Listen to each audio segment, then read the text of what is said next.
I played Tony Hawk's Pro Skater 3+4 for a little over a week now, and I'm here to give you my thoughts and opinions on the game. Hello everybody, welcome back to the YouTube channel. As I, Fonz DeFalco. Thank you so much for checking out another video on this channel. If you're new here, well, welcome aboard. And if you're returning, well, I missed you oh so very much. And if you saw me with the vlog a couple weeks back, I did a hunt and I went down to pick up my game, went the old school route and picked up the physical copy of the game of Tony Hawk's Pro Skater 3+4, the collector's edition that came with also this fine dandy board right here.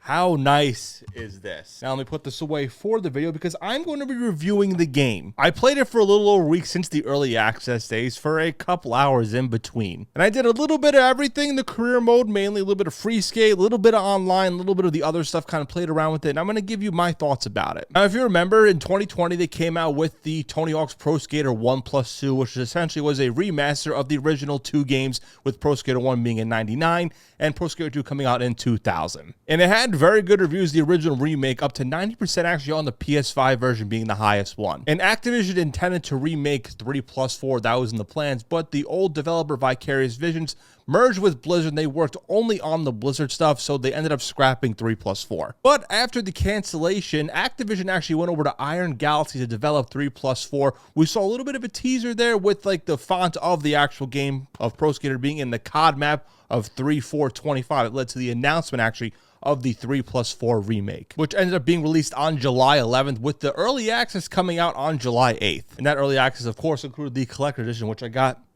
right here. And the mechanics are pretty much the same from 1 and 2. It's the same thing, doing a certain amount of goals in a certain time frame. But I'm going to talk about 3+4 and give my honest thoughts and reviews on the game, and I did it into different sections, or categories if you want to go that route. The first category being the menu and layout style, the second category being the actual levels, the third being the characters and creation, fourth being the gameplay and the mechanics, the fifth is the career style, the different modes, and the progression system. Sixth, we're going to go into the soundtrack. I know a lot of people are talking about that. And the seventh is more of like a bonus. It's the trophy and achievements. I know a lot of people like to trophy hunt or achievement hunt, so I'm going to talk about that too. And it's very simple. Just going to go into it with a little bit of gameplay in the background from here and there. And don't mind it, because there are some points where they're probably thinking I'm a little bit trash, but still, I'm getting back into the grind of Tony Hawk's Pro Skater. But here's my review from Tony Hawk's Pro Skater 3+4. Let's first go into the menu and layout kind of design of the game. Now, the opening menu with Lupe Fiasco's Kick Push song is really good, with the big Tony Hawk's Pro Skater 3+4, with the background seeing a sketching of a car. It has a nice nostalgic feel to it. But the menu itself is very similar to 1+2, a very clean, simple layout, with the different hubs on top with the career section, the skater, the challenges, the options, and of course the shop. And I'm a fan of this. I like simple layouts of menus, kind of get an idea of what the game is all about. Again, nothing too crazy. You have to go to different spots here. It's only one simple spot with different hub and tabs you can go on to. Again, a very simple layout, and I'm a fan of that, because sometimes simplicity is the best option. Like, you go into the shop, you see the different areas of the shop you can buy with different boards and whatnot too. The career section, you go up to the free skate, the speed runs, the actual tour modes itself. Again, it's all very simple layouts, and I'm a fan of that. Now let's go to the actual levels of the game. Now with the remaster, they're essentially the same levels from 3+4 outside of a few. Now the original levels in the game, all of them from College, San Francisco, the Foundry, Canada, all those from 3 and 4 look very good and updated in the new game, outside of a few questions I have with it. It's really mainly the two, which I will get to in a little bit. And really with all those levels, they have a lot of life into, which I really do like, which I think was kind of lacking in 1+2. And granted, 1+2, those levels back in the day were very simple, nothing too crazy. But 3+4, you have a lot going on, a lot of movable NPCs and people talking back and forth, two cars moving back and forth at a nice steady pace where you can skitch onto it. From foundry workers working to people walking around the streets of San Francisco. Again, I like the kind of build for these maps, putting a lot of life into it, similar to the old ones in 3 and 4. In this remaster, I give them a lot of credit. They put a lot of life into these maps, and they do look really good. Now, like I said, there's a couple of maps that I really wasn't fond of too, and I'll give an example of one. And I'm not talking a map like Kona, which I really wasn't a fan of in Pro Skater 3, because I feel like there wasn't a lot going on. And granted, I know it is a skate park, but there was a lot missing to it. But in the remaster 3+4, Kona is pretty much the same thing. It's now a competition park, so I was expecting it to not be a top tier level, because I really personally wasn't a fan of it to begin with. But London, which was in Pro Skater 4, is now set at nighttime with a little bit of rain in it. Unlike in the original Pro Skater 4, it was daytime and clear skies, which I don't know, I'm not really a fan of. I like to having different options of the day and nights and different levels, but it really doesn't work in London. It felt a little bit lifeless seeing the nighttime spot. But still, London itself is actually a really good map. I think it's one of the more underrated maps in the Tony Hawk series. I just didn't like how they changed to the nighttime style. But again, I might be a little bit on the fence about it because my opinion might change with that if I keep playing it more and more. I do have a lot of problems with the zoo map from Pro Skater 4. It is now actually a competition map where you have to do 3 different heats in 1 minute. And the downside is that there is no animals or no like families walking around in a zoo, which honestly I'm not a fan of. I don't like it being a competition map. I think the cool thing about with the zoo map was it had a lot of life, different kind of style with it because you were skating in a zoo with all different animals, from the elephants and tigers and monkeys there. There was nothing. It was all deserted. It was empty. Just with a bunch of ramps and rails for the competition style, which, again, I wasn't a fan of that. And also, it was at night.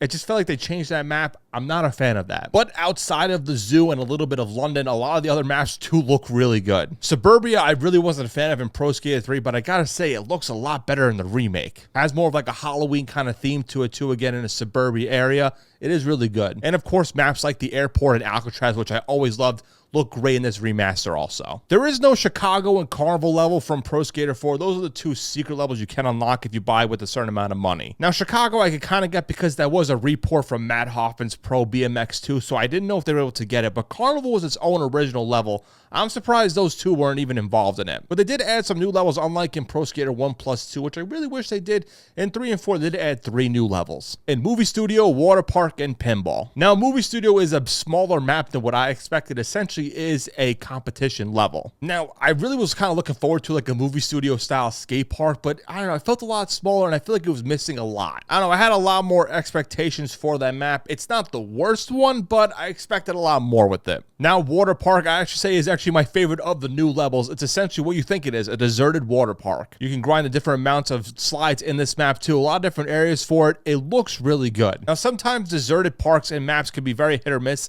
the zoo level, for example, but for Water Park, this works really good. I actually am a fan of it. A lot of different combos on here, and the goals itself work really well. And lastly, the other one, Pinball, which is also a really cool and funky map. Again, you're skating in a pinball machine with a giant Tony Hawk looking above you playing the pinball, which is actually kind of scary. But it's a lot of cool, a lot of speed runs, a lot of different things you have to watch for the pinball itself. It is a really cool and funky map, and it's very creative there, and I give them props for that. Overall, outside of Movie Studio, the new levels they added were really good, and overall with the levels, outside of a few, so I'll say Movie Studio, London, and Zoo, they all look really good, and I'm a fan of them. Now let's go into the characters and creation style of the game. Now there are 21 skaters from the original 1+2 remake, those original roster, and the ones that were added at the time. And they added 8 new skaters into the fold, with 7 secret skaters currently now, including Bam Margera, which I'm very happy he's in the game. This is a stacked and a very good roster. A lot of veterans of the Tony Hawk series with some new add-ons, including some Olympic medalists, which is really cool. A lot of different varieties of skaters here from street, vert, and park style.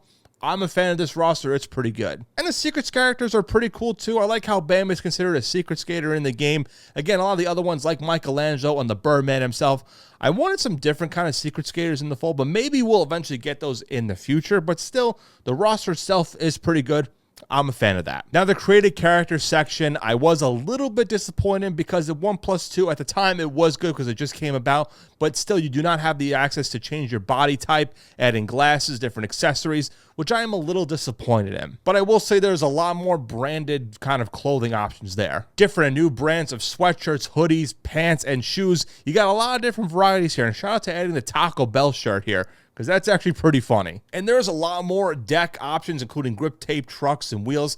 It could seem a little overwhelming with the bunch of different stuff you can do with it, but still, I do like the different varieties. I do wish they could add a little bit more of like the accessories and the body type itself and different faces because they all were the same from 1+2. But still, I can't complain as far as that stuff because there's a lot of branded stuff and a lot of good stuff you could do with different varieties here. I feel like 1+2, there were some good ones, but after a while, I feel like they should have added more. 3+4, they did add a lot here, including the skating deck options, so that is pretty good. There is also a lot of different kind of skins you can get if you complete certain challenges, like the plastic kind of skin and chocolate skin, which is essentially what you think it is, where the clothing style itself are basically made out of chocolate or plastic or a bunch of different kind of textures. Now, for me, I don't like that kind of part. It seems like just some lazy Fortnite skins.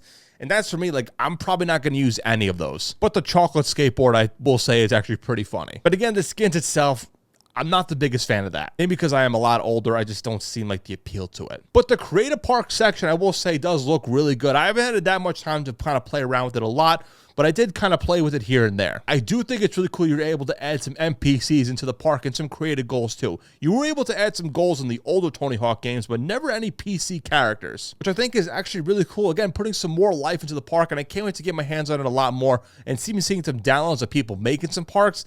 People are very creative with that. There are some different mods also into the game. You can do a perfect rail, perfect sketch. You can double your score, no bailing. But the other thing they really added this year was the different trails and textures. The trails meaning you can do like a fire trail whenever you're skating, and different picture layouts. Like you can do a fog tile, a nighttime, underwater. Again, those type of things I probably wouldn't even be touching, but it is cool if you kind of like that stuff. I guess I'm just old school with that. But overall, the character and creation, outside of a little things here and there, some add-ons that really are necessary in my opinion, and a little bit parts of the creative character section I'm not a fan of, that I really wish they were able to have on this game. Still, though, it is pretty good in my opinion. Now let's get into the gameplay and mechanics itself of the game. It's essentially the same as 1+2 and even the past Tony Hawk games. If you played the Tony Hawk games, particularly 1+2 with that engine, you're going to remember it exactly. A lot of muscle memory. Because honestly, I haven't played the Tony Hawk games in quite some time, and earlier this year I did play 1+2 to kind of get back into the mold here, and I remember it just like that, and I gotta say, it works well. And the updated graphics from the original 2, again, like I said, look really good, so there's no problems there. Why would you want to change something that doesn't need to be fixed? But again, the combos, the grinds, rails, manuals, the spine transfers, again, a lot of muscle memory stuff. You can do a lot of different grinds here, different combos. Overall, though, I gotta say, the gameplay itself and the mechanics overall do look really good. So again, no issues there on that part. It's essentially the same thing as 1+2. Now, I know some people are probably disappointed they wanted a different engine for it, but 1+2 was so good with that engine. Why would you want to change that? And essentially, even in the past Tony Hawk games, they all pretty much had the same format. So again, it's pretty much what it's going to be and what it's been since. Now let's get into the career mode or different type of modes here in the progression system. Now we know it's the same as 1+3 and even the original 3 titles. It's 2 minutes, do as many goals as you can with 10 goals on each level. And no, it's not with the Pro Skater 4 style, unfortunately, where you can walk around in like a free roam kind of thing, go to an NPC character to unlock a goal. Pro Skater 4 is basically with the first 3, we do 2 minutes with those goals. But you can change the timer up to 1 hour, so you can do an hour up on that level doing all the goals, which honestly, I'm fine with. And I was worried that with the Pro Skater 4, particularly with those goals, how they work in the 2-minute system, but a lot of those goals from 3 and 4 from the original games return in this remake of 3+4, and I'm very happy to see that. From sketching the professor's car in college, to saving Painter Neil in San Francisco, to listening to Ranger Ron's story in Alcatraz, a lot of those goals are very similar in the new one, which are good to see. And even the ones from 3, if you remember the Pro Skater 3 goals back in the day, they are the same in this one. Except for Kona and Zoo, like I mentioned, those goals are not going to be in there because it is a competition level. And also, Movie Studio is also a competition one in Pro Skater 4's tour mode. But pinball and water parks goals in the Pro Skater 4 are actually pretty good also. And they are the standard goals like we saw, the high score, the pro score, the 6-score high combo, collect the skate letters, get the secret tape, and a couple of things here like doing a certain trick on an object or collecting some things. And after completing all the standard goals, you can actually go back to the beginning and do the pro goals, which is like collecting combo letters, get the platinum score, and some other goals that were from the original games that are added on here. Like in San Francisco, retrieving the stolen camera, which was in the original Pro Skater 4, comes back as a pro goal. And after completing all the standard and pro goals, you actually unlock solo tours, which is basically every single skater does their own tour of the game. So basically, you can do the game up to 30 times overall with all those different skaters multiple times, which adds some good replayability factor. And here's the thing with the Pro Skater 4. I know a lot of people are upset seeing Pro Skater 4 is kind of not being used in this remake here with the old career mode style with the NPCs. But I'm going to be honest with you, after playing it for a little bit, I'm actually okay with this format here for it. Because a lot of those goals from Pro Skater 4, the original one, do make an appearance in the 3+4 remake. And with a 2-minute timer, it's really not as bad. Because one, you can change the timer up to 60 minutes, which is a good thing. And also, you can keep restarting the run until you get all the goals, which still works. It would have been a lot worse if they had none of those goals in Pro Skater 4 and they were just completely random ones. But a lot of the ones from Pro Skater 4 that you remember are in this run here, which is still pretty good. And a lot of those goals from Pro Skater 4, like collecting skate letters, combo, high score, and the gap goals, were in the original game, but you had to go up to them and do it. So yeah, for me, the Pro Skater 4 style, while it is a little bit disappointing to not see that kind of in the new remake, the 2-minute timer isn't as bad as you think it is. I find myself actually pretty much enjoying it with all that stuff. But again, That's just my opinion on the factor. And the challenges itself have been reworked. They are a little bit different here. In 1+2, you saw a lot of the challenges where it was different skaters doing different ones. Like Tony Hawk had to do the tour and had to get 3 different competition levels to get a new outfit, or do a certain combo with a certain trick to get a certain board. But now a lot of the challenges can be reworked and done with just one skater. But there are some specific skater challenges, not as much as 1+2. Like Tony Hawk has to do a 200,000 point combo with a 900 involved. And that's pretty much it with it. But if you do complete a certain challenge, you do get a box of different things, which is either a new deck, grip tape, a new helmet, or something involved in that. Which again, I think is pretty cool. I find myself thinking that the challenge stuff you get is a lot better than the shop itself. Again, that's just my opinion on it. I did wish they have more specific skater goals here like they did in 1+2, where there was a section of different skaters having their own challenges. But overall, I still find those challenges pretty much enjoyable. So I can't complain too much about it. I'm more in like the 80-20 on that, where I actually still like it, but I do wish they had certain challenges for the skaters, or a lot more than they have now. Now, a big thing is the soundtrack itself. I think I speak for a lot of people on this game itself, or the fans of the Tony Hawk series, where they just were huge fans of the soundtrack. I find myself today still listening to a lot of the soundtracks from past games, from Pro Skater 1, Underground, American Wasteland. Hell, if you look at my Spotify history, I'm pretty sure 70% of the sounds I listen to are songs from those past games. And I was really hoping 3+4 had the same soundtracks from 3+4, because I did actually like both soundtracks, particularly 3, which I think is one of my favorites in the series. But sadly, that really wasn't the case here, which is kind of unfortunate. So in 1+3, majority of the songs outside of 3 due to licensing issues didn't return in 1+2, but they did add a lot more, totaling the songs to 59. So I had a good combination of the old songs that were there in the original ones and some new ones. This time, however, it's a lot different. We're 10 songs total. No, not 10 from one game. It's 10 songs total. 6 from Tony Hawk's Pro Skater 3 and 4 from Tony Hawk's Pro Skater 4 returned. And look, it is still some good ones like Ace of Spades by Motorhead. It's still a classic song. And My Adidas by Run DMC and Mass Appeal by Gangstar. I'm glad at least those songs are still in it. But 17 artists that were in the original 2 soundtracks are still in the game, but with different songs. Now, I'm not going to blame Activision for this self. This is more on Tony Hawk, because he actually made this decision by himself. He was hoping that players would be able to discover new music, which was the overall point of the game itself, which I do understand. But it is, for me, unfortunate to not see TNT by AC/DC. Again, the main song in Pro Skater 4. When you play Pro Skater 4, that's the song in the intro. And no Express Yourself by NWA. I'm just disappointed it's not seeing those songs in it. But I will say a lot of the new songs, like Lupe Fiasco's Kick Push, I know it's not a new song, but I'm saying new for this one. Run the Jewels' Yankee and the Brave in LA by Murs. Again, some examples which I find really good in this game. But like, here's the thing with it though. If this was like a brand new Tony Hawk game, if they advertised as a brand new Tony Hawk game and this was the set soundtrack and they were adding 10 songs from the past of fan favorites, I would say people would like the soundtrack a lot. But if you're emphasizing that this is a remaster from 3 and 4, people are going to want a lot more of the original songs on there. But despite all that, I still think the soundtrack is really good. I think that new songs they added are really good. I do wish they added the old ones, don't get me wrong, but the new songs are actually pretty good and they fit the Tony Hawk scene really well. It's just, for me, you cannot advertise as being a remaster of 3+4 where you don't have majority of the songs from the original games. But again, like I said, the soundtrack is actually pretty good and there's a lot of good songs on here. I just wish they added some past classics on here. Now lastly, the trophies and achievement system. Now I'm starting to become more of a trophy hunter here, and if you're a trophy and achievement hunter, I figured I'd talk about this. Now for PlayStation, there are 33 total, which includes the Platinum Trophy. Now it's a good combination of challenge-based stuff, like if you complete all the Tony Hawk Pro Skater 3 challenges, the Expert challenges, etc., you get the achievement for that. And it has also a lot of standard ones, like doing a certain combo with the amount of points, a certain combo with a certain amount of tricks, while also having some certain progression ones, like unlocking a certain thing, unlocking solo tours. It is all pretty much based, and it's a very simple achievement list. And by simple, I mean that you can simply, just by playing it, you'll eventually get them. It's not like one of those achievements where if you miss it out, you have to restart the entire thing. They are very simple achievements where you have to grind them out, yes, but like they're not missable ones. So if you want to get the platinum eventually, it's going to take some time, but it's really not going to be a hard thing. If you just got to keep playing the game, you'll eventually get them. And there are some that you'll get that you probably didn't even realize you did by simply just playing. So my final thoughts on Tony Hawk's Pro Skater 3+4. Do I recommend this game to you?